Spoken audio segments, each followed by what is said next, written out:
Well, hey guys, welcome back to another episode of Automotive Insight. Today we have a 2007 Dodge Charger with the 3.5 liter V6. Customer request, replace timing belt and water pump. So let's get to it.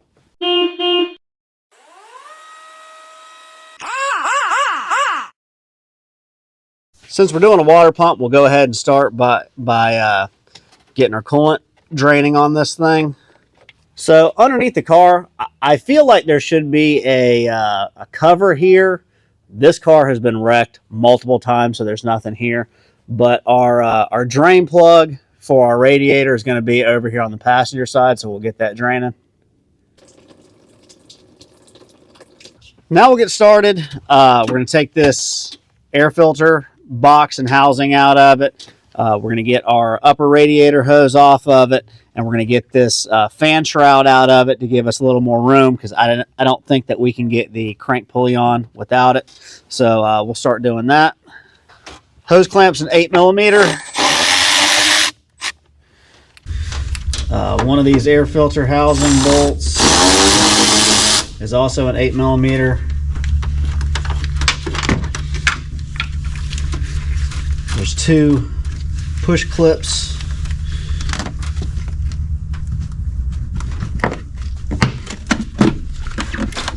And a PCV hose on the valve cover.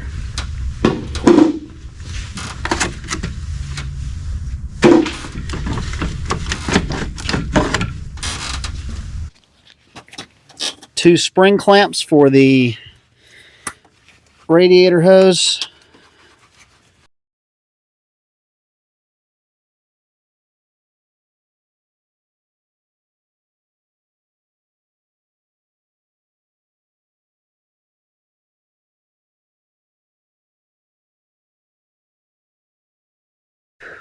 To get our fans out, there are two 10mm bolts on either side of the shroud.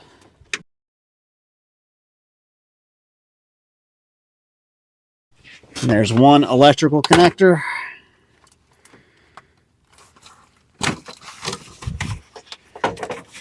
We should be able to go up and snake this thing out of here.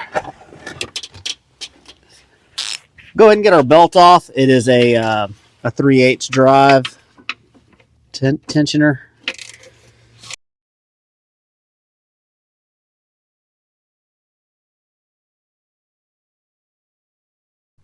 We're going to go ahead and loosen our power steering pump up. It is 310s that you can get through holes that are in the pulley of it.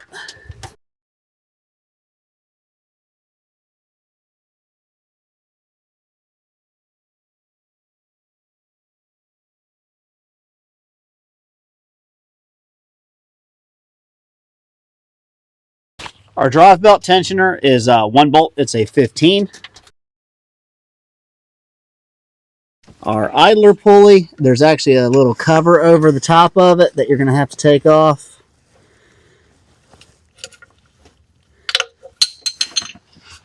It is a T40 Torx bit.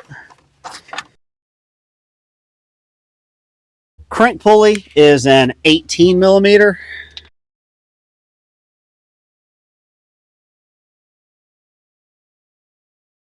There's a puller set that you're going to have to use to get this pulley off, and I'll do what I can to try to maybe get you in there to see. But basically, the fingers on this thing fit into little divots that are behind the crank pulley. So let's see if we can get you in here to see what that looks like.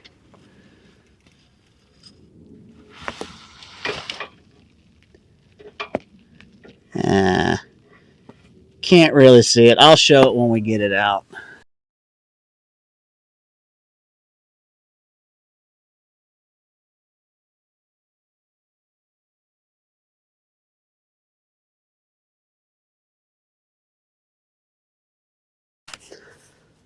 So this is a look at the back side of the pulley. There are little notches that the little feet or fingers or whatever you want to call these go into. And you'll have to space it appropriately with whatever size little rod is there. All right, we'll get working on our timing covers. We're going to start with the lower one because the lower one overlaps the upper one. And in textbook Chrysler fashion, it's 3 different sizes. So you got one 15 mil that is on a nut here. You've got one random T40 over in the corner. And the rest are sensibly 10 millimeters.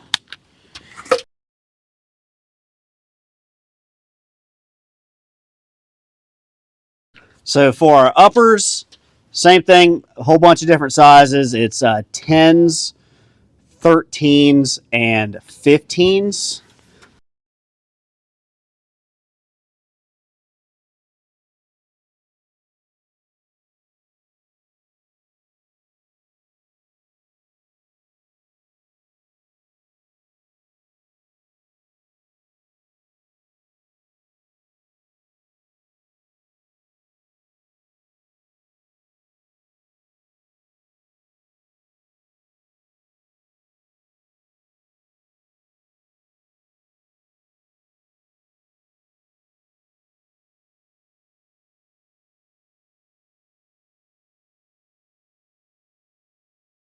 I've got our crank bolt temporarily installed so that I can spin this engine over and get the marks to top dead center before we take the belt off.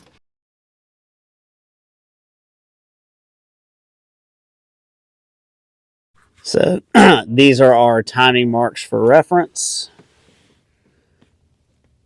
The crank mark is where that on the block it says TDC and there's that little nipple that sticks out. That's the mark on our crank. Since we know that we're doing cam seals on this thing, I'm going to go ahead and just get the cam pulleys loose with the belt on it. I'm going to try to break them loose with a gun. If not, one of these adjustable spanner wrenches, you can reach in and hold it, but we'll see if this will break it loose or not.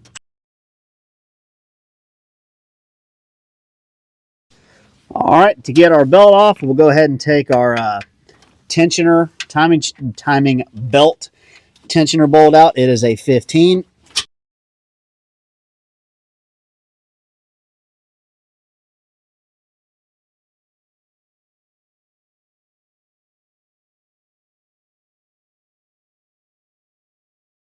Original beltage. All right, we'll go ahead and get working on our water pump here. It's just a whole heap of 10s.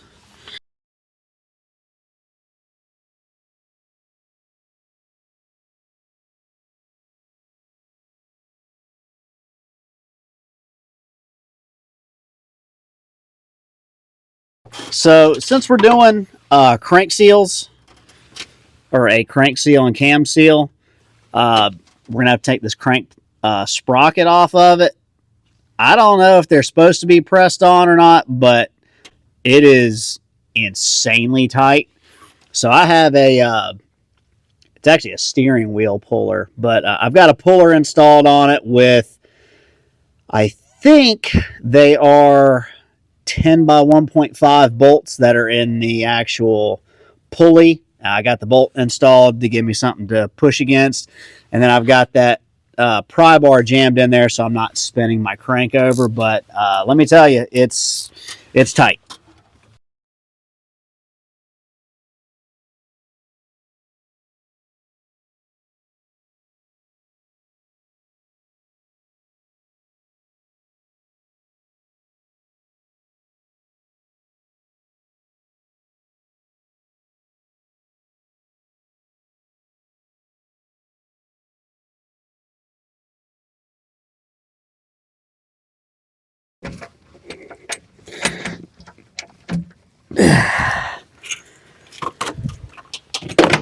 So this is the setup in the car. There's 2 threaded holes into the crank sprocket. Like I said, this is just a, actually it's a steering wheel puller, but it worked just fine. So I just stuck the crank bolt back in it and then used that to pry, and it was pulling the sprocket off. I don't know how we're going to get it back on. We'll cross that bridge when we get there. All right, work on getting our crank seal out of it.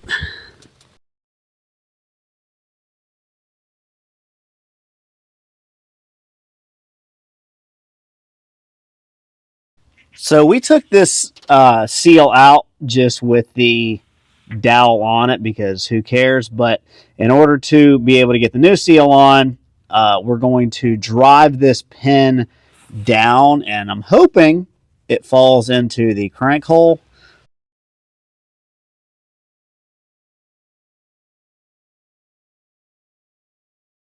So about an hour later and 3,000 cuss words later, we finally got the pin out.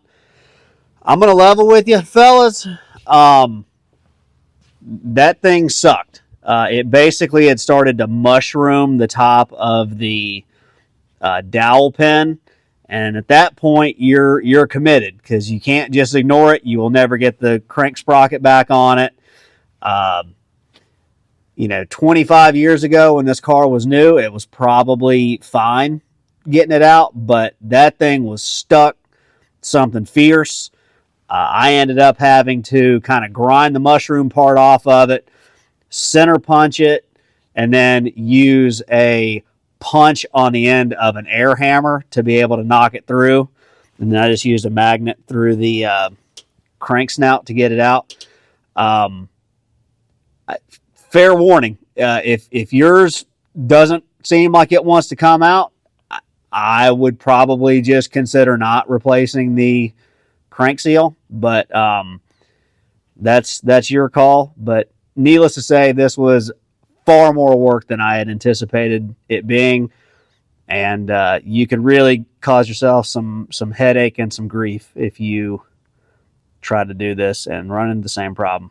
So anyway, let's go ahead and get our seal back on and get this thing back together. So we'll go ahead and get our new crank seal back on.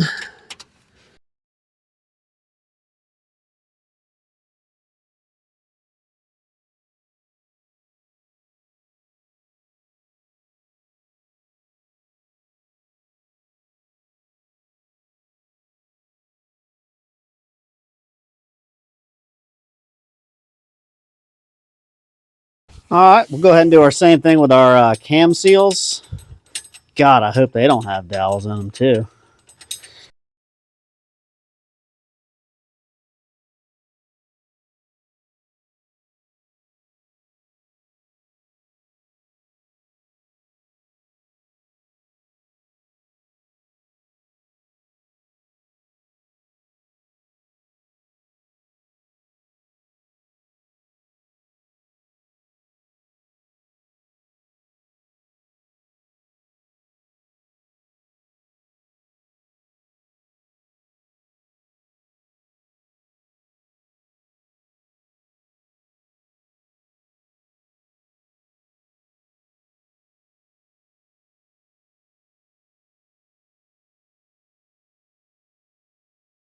So since our cam bolts hold the rear bumper on, it's hitting the actual radiator.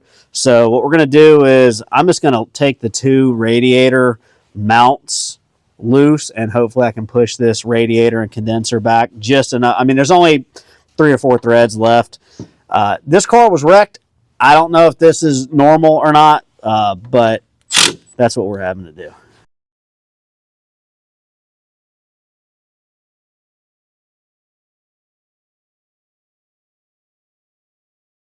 So the driver's side, you can't just get to the cam seal. We're going to have to pull this whole, I don't know, rear timing cover thing off. So now I'm going to have to pull off the alternator and the compressor to put one cam seal in it. So let's get to that. So since now we have to take the alternator off, we're in the logical place, the trunk, to get to the battery. So that's, yep, now I get to use a good old open-ended wrench to get this off. It's a 10 mil.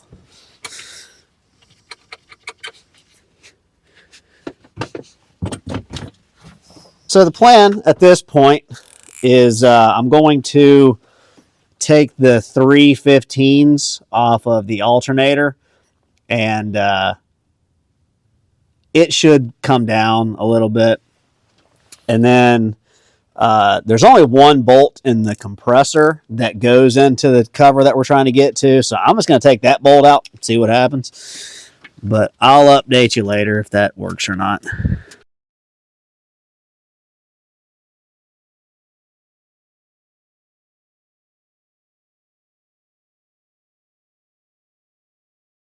So the goal is to take just this one compressor bolt out. I think that's all that goes through it.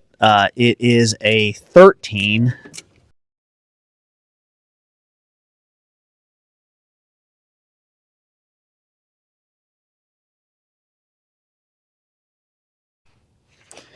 All right, we'll go ahead and get our cam sensor unplugged. There's a Chrysler uses the locking tab kind.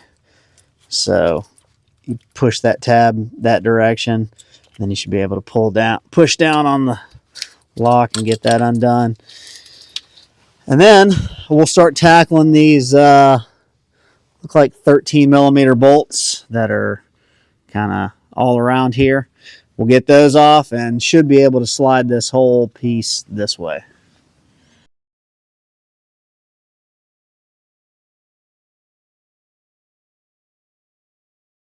There's some 15 sprinkled in here as well.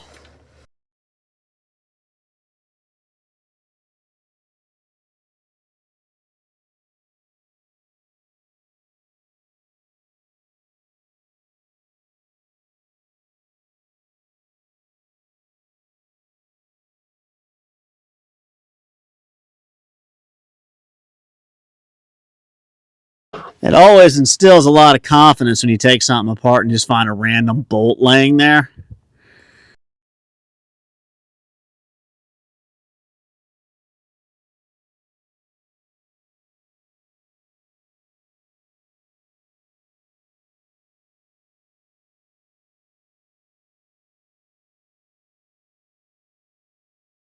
He puts the lotion on the skin. All right, so getting ready to go back on with our rear timing cover. Full disclosure, when you buy a uh, timing belt kit with cams and cam seals and crank seal, it doesn't come with these O-rings. I couldn't find any that came with it. So we had to go scrambling trying to find these because the middle one was definitely leaking. So you'd be foolish to put these back on unless you maybe put silicone on it or something. But we had to go scramble to go try to find these. We found them eventually. But anyway, we'll go back in with this.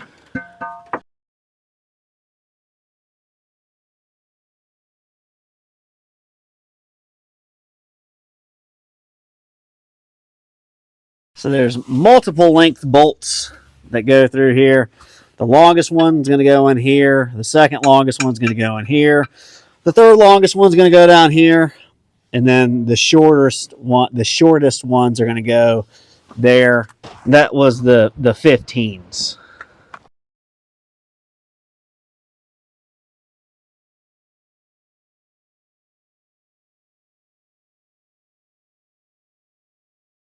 The 13 mils, they had sealer on them, so we put some thread seal on them. Because I noticed when I took them out, oil came out of them.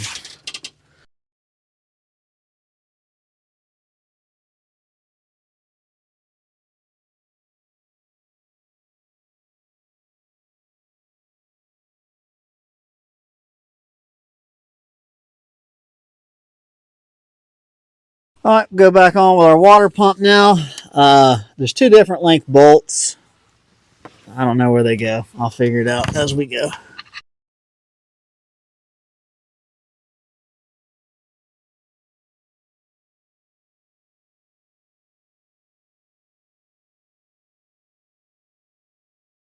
So basically all the ones that have like kind of a raised eyelet thing on them, those are the long ones.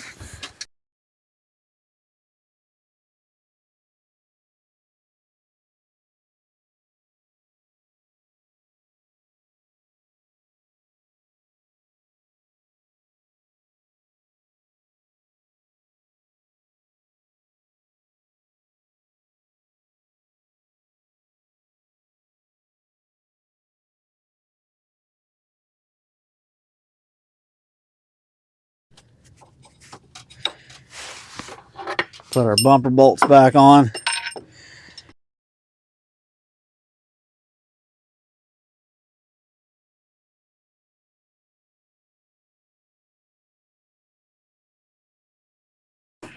All right, we'll go ahead and get our tensioner out of it. They are 13s.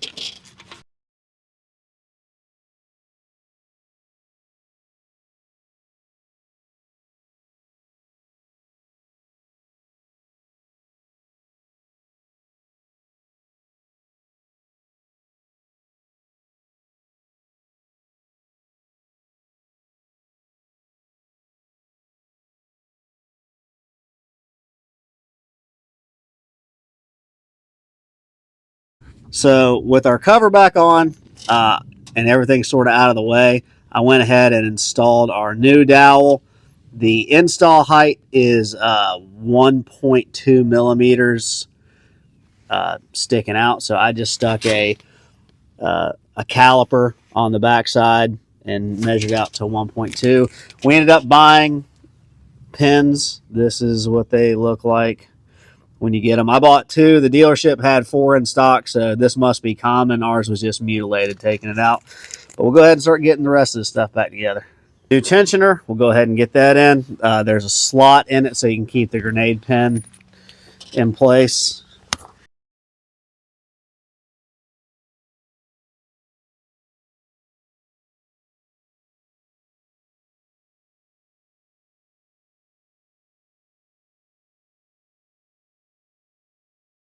The kit comes with a new, I guess, tensioner pulley. So swap it out. It's a 15 millimeter. Go back on with our tensioner. One thing I didn't show you whenever I was taking it out is there's the bolt that goes through it, but on the back side, this washer actually stayed in there, but you have to get, let me get it back in camera. This washer is kind of like a spacer. It came off and it was down in there. So make sure that you put this washer off, because if you don't, this thing won't be able to move. So we'll get that back in.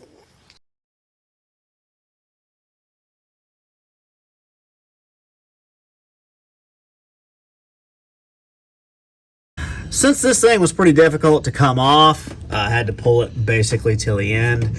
I got the tool that you use to put the balancer on it, and I have it spaced out. This is a, I don't know, pinion bearing race or something. I just have something to space it out to be able to get it back on. So we'll see how this goes. And bear in mind, the sprocket also has front on it, so obviously put that towards the front.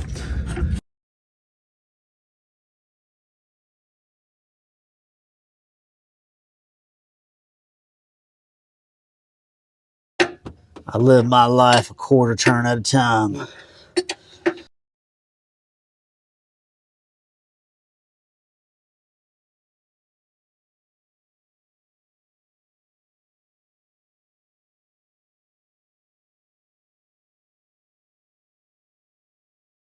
So our crank pulley is not quite all the way on. It's probably 85% of the way.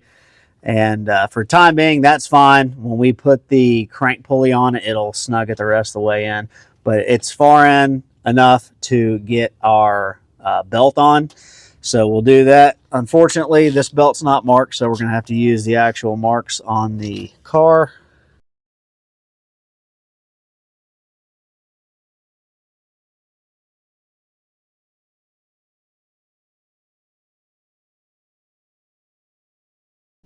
So we rotate our engine 720 degrees, got our marks lined up, everything's good.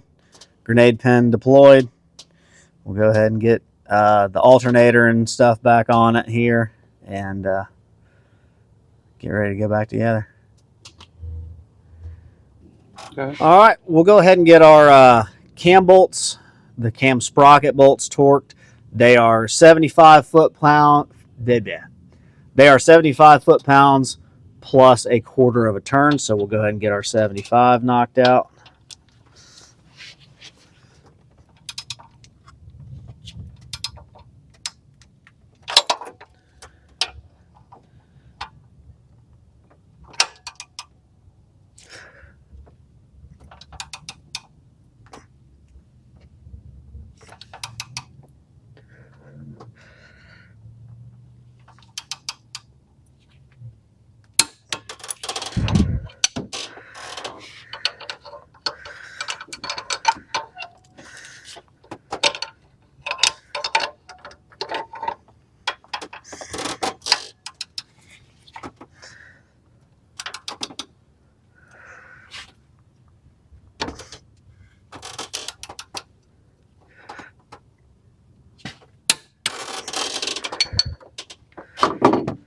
So for our quarter turn, what we'll do is we'll mark on the bolt where we are.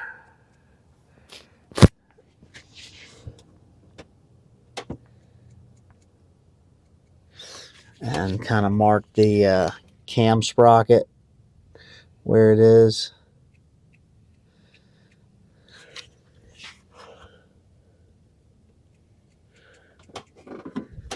And then we'll do our quarter turn. You ready? Yeah.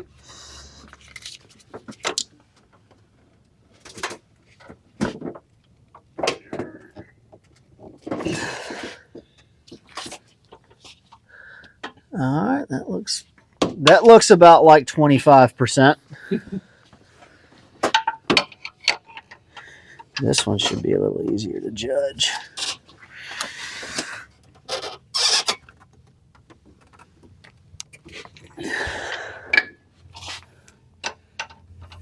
I can go a little bit more.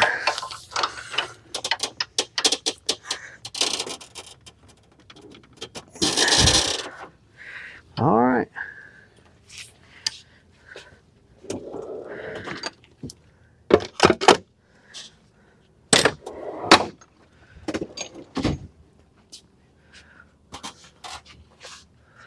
I think you could probably go a little more on that one. Okay.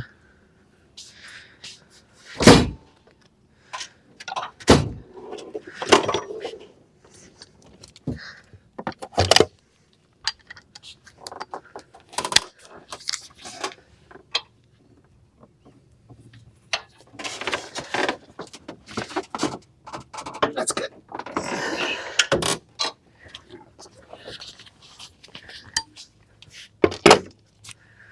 This top compressor bolt back in.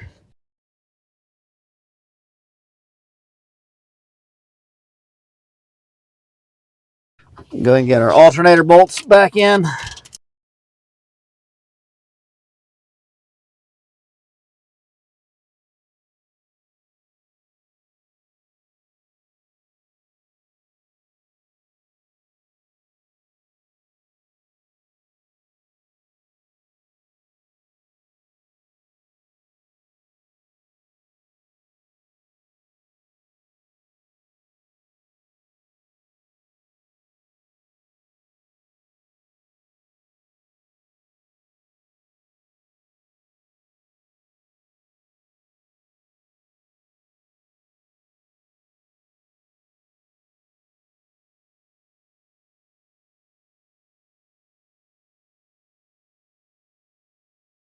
So crank pulley, there's no keyway or anything. So however it goes on, that's how it's supposed to be.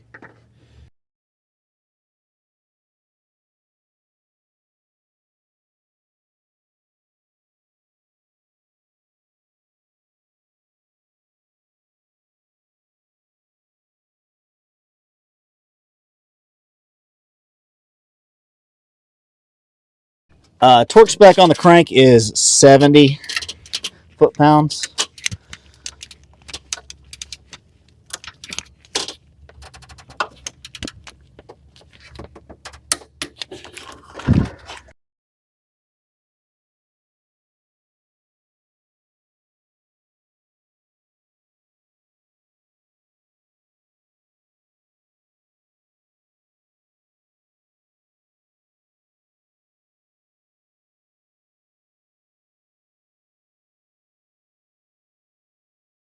There's a dowel on this, and that dowel is going to go in this hole right here, and the bolt's going to go there.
Well, guys, we got it back together, got it running, got the air bled out of it.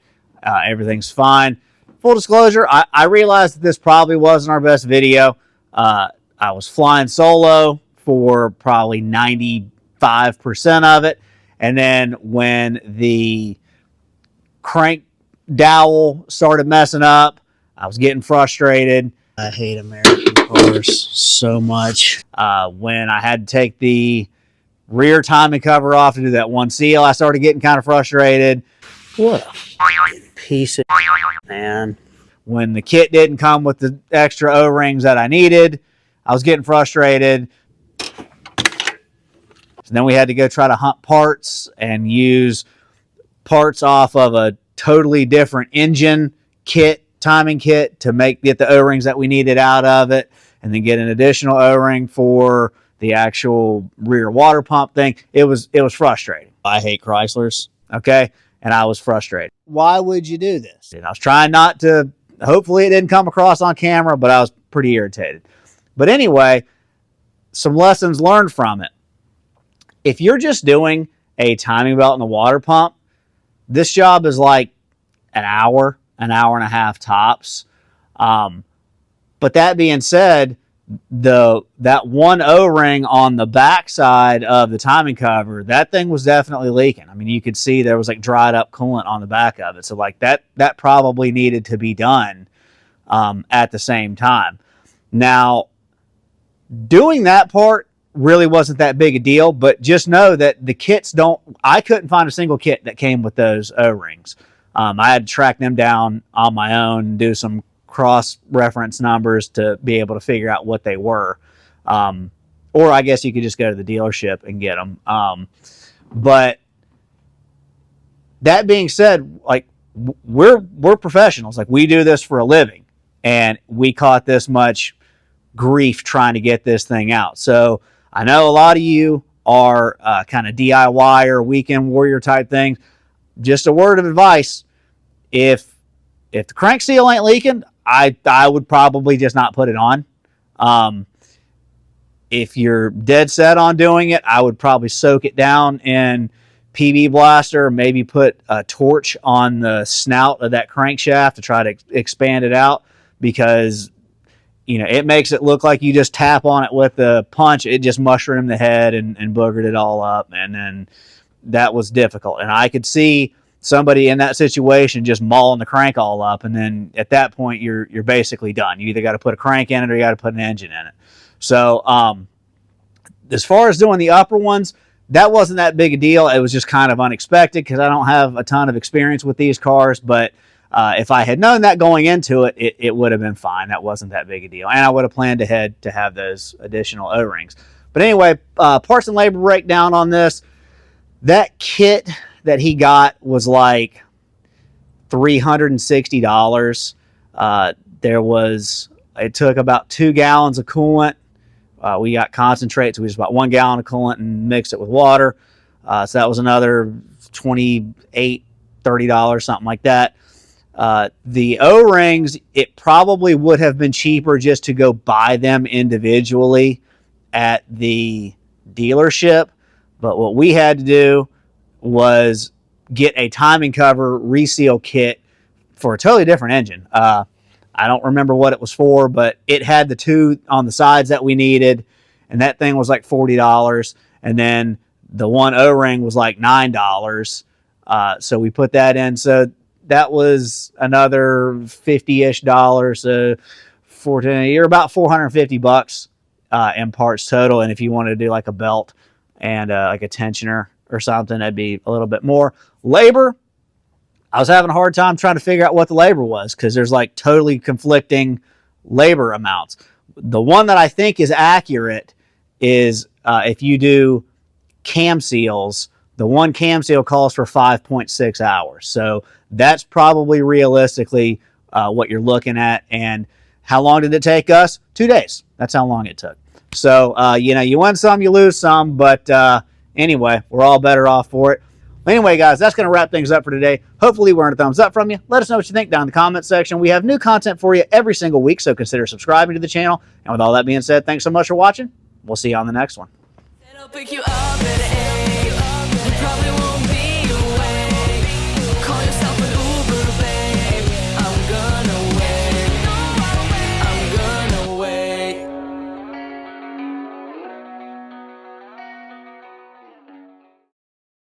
Oh, that's big belly energy. Yeah, I don't drive it. It scares the hell out of me. I've never driven it. Why not? It scares the shit out of me. Then meanwhile, he's like jumping from building to building in a car.